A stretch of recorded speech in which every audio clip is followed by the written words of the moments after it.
Program for businesses we've been talking about affected by COVID. The Treasurer, Josh Frydenberg, joins us now from Melbourne. Treasurer, a very good morning to you. Nice to be with you, Michael. Lots to talk about. Let's start with a reopening overnight of the Queensland border. This is a massive step forward, isn't it, in the reopening of the country? Absolutely, Michael. This is a great Christmas present for thousands of Queensland tourism businesses. The tourism sector in Queensland employs more than 200,000 people. It's worth more than $20 billion. And of course, Queensland's economic success is vital to Australia's economic success. And we need to learn to live with COVID, as we're doing in the lockdown states of New South Wales and Victoria. Now that the reopenings have begun, businesses are starting to see a lot more customers, and consumers are spending a lot more, and so too in Queensland. With those borders reopening, people will be making their Christmas journey to Queensland and enjoying the great sunshine. Are you absolutely confident, Treasurer, we have seen the last of border closures? I certainly hope so, Michael. We do know that the Omicron variant is not the first or not the last variant that we will probably see with respect to COVID. We also know that it's highly transmissible, but perhaps not as severe as previous variants. We also know that the vaccine has proven to be a very effective defence against the virus, with the number of hospitalisations and deaths coming down and restrictions being eased accordingly. So I'm very hopeful that the state premiers will stick to the plan, keep their borders open and allow Australians to be reunited at Christmas and allow businesses to flourish. Just on Omicron, you might have caught up with the news just in the last hour or so. Boris Johnson, the UK Prime Minister, made an address to the nation there. He's declared a tidal wave of Omicron cases is about to hit the UK. He's declared it a public health emergency and has declared that all British adults over the age of 16 can get a booster shot by the end of the year. Taking that into account, are we being a bit too sanguine about Omicron here in Australia?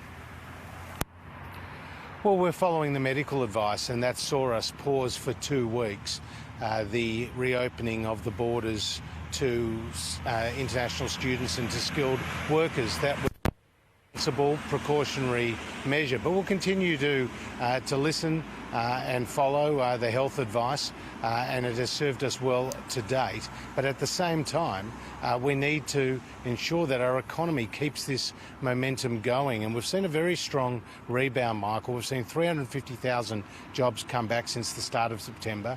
We've seen business and consumer confidence lift. We've seen Australia maintain its AAA credit rating. We've seen a very strong pipeline of investment, both in the housing market and in more generally across the economy. And things are looking up for Australia's economy into next year, with the growth forecasts upgraded and the Reserve Bank also saying that unemployment is going to continue to come down into the fours, which would only be the second time in the last 50 years. So I think there's a lot of positive economic data that shows that we are heading in the right direction, but there's certainly no room for complacency, and we're certainly not out of this pandemic just yet. We talked at the top of the hour about the extension of this loan guarantee for small businesses, which undoubtedly will be welcomed by so many small and medium-sized enterprises, Treasurer, but also is it a confirmation that so many of these businesses are still doing it very tough here in Australia, despite the economic rebound you're talking about?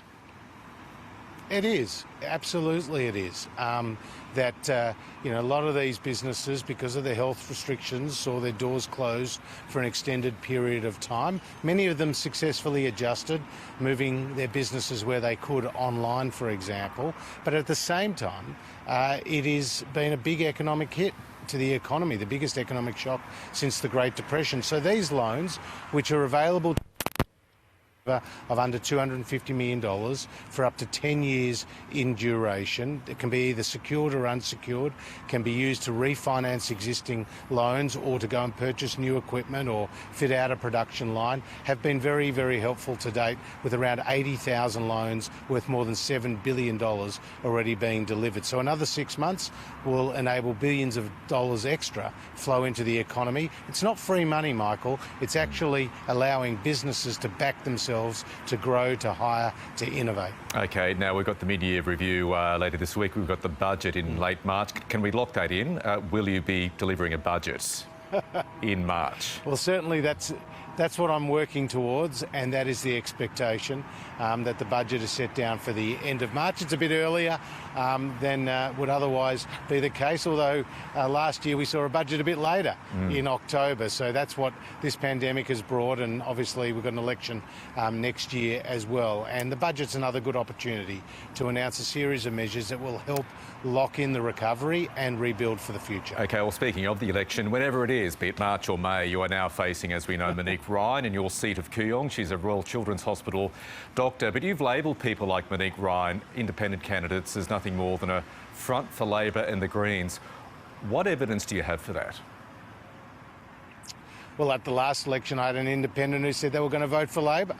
That's a pretty clear indication. We've also seen plenty of cases where they've just mirrored the policies of our political opponents. But what evidence do we have at this time? It's a freedom. This is a rinse and repeat.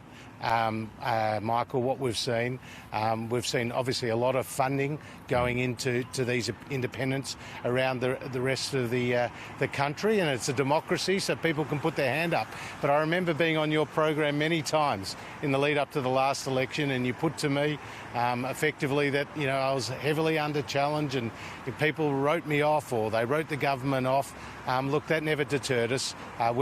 I've been very fortunate to be elected by the people of Kooyong 4 times, and I never take anything for granted. I work hard every day for my local community. It's an area that I was brought up in. It's an area I went to school in. It's an area where I'm raising a family in with my wife Amy, and it's an area I'm very proud to represent, and I'll continue to put forward the policies that support not just my community, but as the Treasurer of Australia, that support the economic recovery, because what really matters is that we have a strong economy, because only with a strong economy can you meet the costs of social services like disability support, aged care, health and hospitals, as well as schools, and of course our increased defence spending, which is so important in the very complex and changing strategic environment. That's what matters to Australians. That's what the Morrison government has delivered, and that's what I'll continue to work hard We're out of time, and we'll see what voters decide in May or March. Treasurer Josh Frydenberg, appreciate your time this morning. Thank you. Thank you.